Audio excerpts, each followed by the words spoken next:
Tudo bem, amores? Sejam todos bem-vindos ao canal Arte Expressão, facilitadora de cura quântica.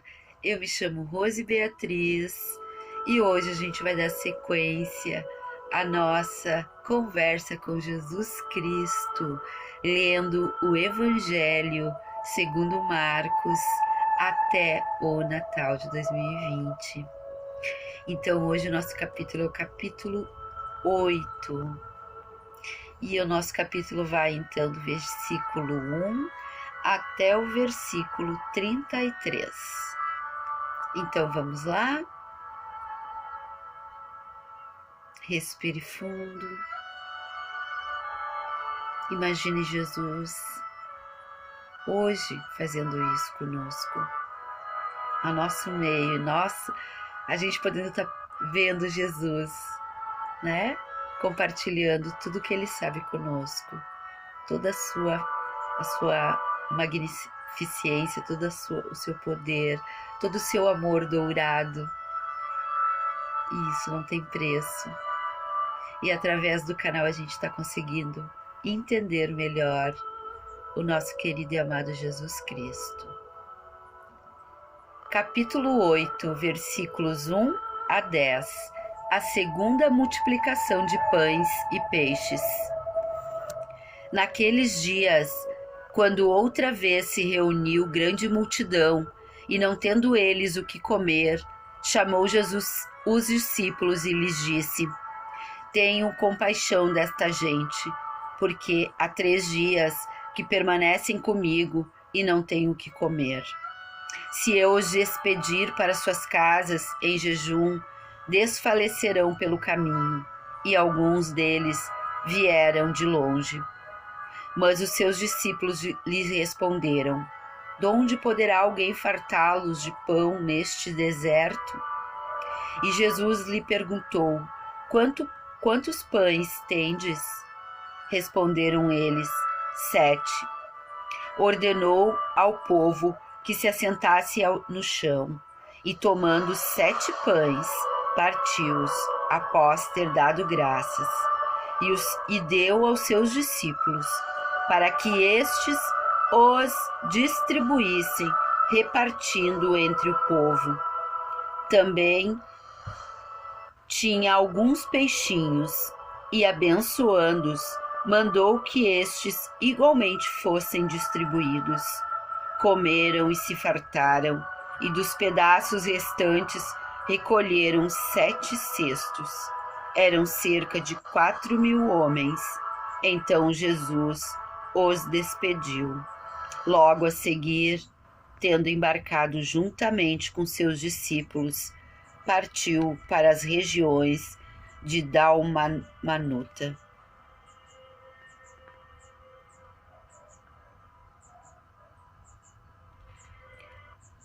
Os fariseus pedem um sinal do céu.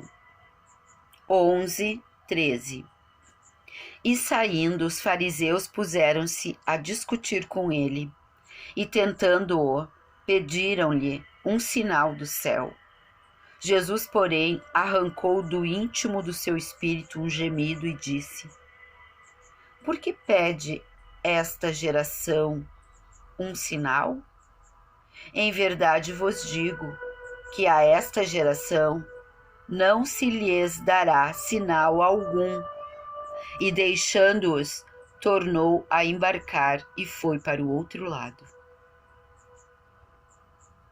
O fermento dos fariseus e o de Herodes. 14:21. Ora, aconteceu que eles se esqueceram de levar pães, e no barco não tinham consigo senão um só. Preveniu-os Jesus, dizendo: Vede, guardai-vos do fermento dos fariseus e do fermento de Herodes. E eles discorriam entre si: É que não temos pão. Jesus, percebendo-o, lhes perguntou: Por que discorreis sobre o não terdes pão? Ainda não considerastes, nem compreendestes? Tendes o coração endurecido? Tendo os olhos não vedes? e tendo ouvidos não ouvis? Não vos lembrais de quando parti os 5 pães para os 5.000 homens? Quantos cestos cheios de pedaços recolhestes? Responderam-lhe: 12. E quando parti os 7 pães para os 4.000 homens, quantos cestos cheios de pedaços recolhestes? Responderam: 7. Ao que lhes disse Jesus: não compreendeis ainda? A cura de um cego em Betsaída, 22 a 26. Então chegaram a Betsaída e lhe trouxeram um cego, rogando-lhe que o tocasse. Jesus, tomando o cego pela mão, levou-o para fora da aldeia e, aplicando-lhe saliva aos olhos e impondo-lhe as mãos, perguntou-lhe: vês alguma coisa? Este, recobrando a vista, respondeu: vejo os homens, porque como árvores os vejo andando. Então, novamente lhe pôs as mãos nos olhos, e ele, passando a ver claramente, ficou restabelecido, e tudo distinguia de modo perfeito. E mandou-o Jesus embora para casa, recomendando-lhe: não entres na aldeia. A confissão de Pedro, 27 a 30. Então, Jesus e os seus discípulos partiram para as aldeias de Cesareia de Filipe e no caminho perguntou-lhe: quem dizem os homens que sou eu? E responderam: João Batista, os outros Elias, mas outros alguns dos profetas.